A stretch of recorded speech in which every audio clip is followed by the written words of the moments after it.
आइए, आज हम आपको माँ दुर्गा की कहानी के बारे में बताने जा रहे हैं। नवरात्र के 9 दिन भक्ति और साधना के लिए बहुत पवित्र माने गए हैं। नवरात्र के पहले दिन जो भी भक्त माँ शैलपुत्री के दर्शन करता है, उसके सारे वैवाहिक जीवन के कष्ट दूर हो जाते हैं। चूंकि माँ शैलपुत्री का वाहन वृषभ है, इसलिए इन्हें वृषारूढ़ा भी कहा जाता है। इनके बाएं हाथ में कमल और दाएं हाथ में त्रिशूल रहता है। इसके पहले दिन शैलपुत्री की पूजा की जाती है। शैलपुत्री हिमालय की पुत्री हैं। हिमालय पर्वतों का राजा है। वह अडिग है, उसे कोई हिला नहीं सकता।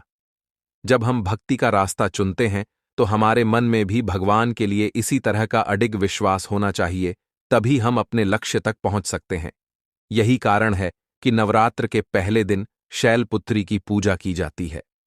मां शैलपुत्री की कहानी मां शैलपुत्री सती के नाम से भी जानी जाती है।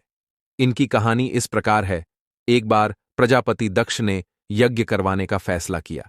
इसके लिए उन्होंने सभी देवी देवताओं को निमंत्रण भेज दिया, लेकिन भगवान शिव को नहीं।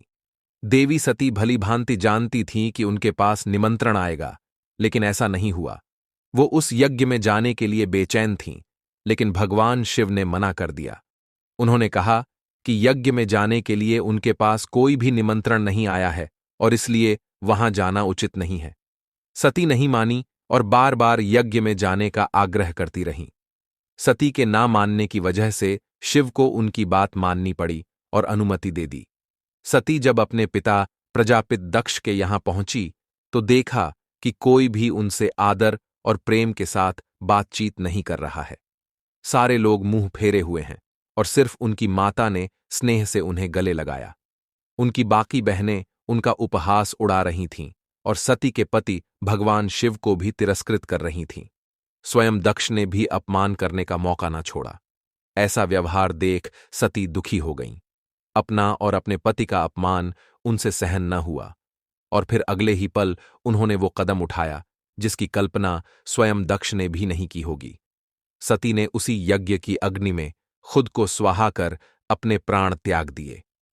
भगवान शिव को जैसे ही इसके बारे में पता चला तो वो दुखी हो गए।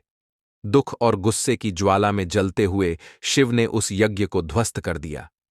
इसी सती ने फिर हिमालय के यहां जन्म लिया और वहां जन्म लेने की वजह से इनका नाम शैलपुत्री पड़ा। शैलपुत्री का नाम पार्वती भी है। इनका विवाह भी भगवान शिव से हुआ। मां शैलपुत्री का वास काशी नगरी वाराणसी में माना जाता है। वहां शैलपुत्री का एक बेहद प्राचीन मंदिर है, जिसके बारे में मान्यता है कि यहां मां शैलपुत्री के सिर्फ दर्शन करने से ही भक्तजनों की मुरादें पूरी हो जाती हैं।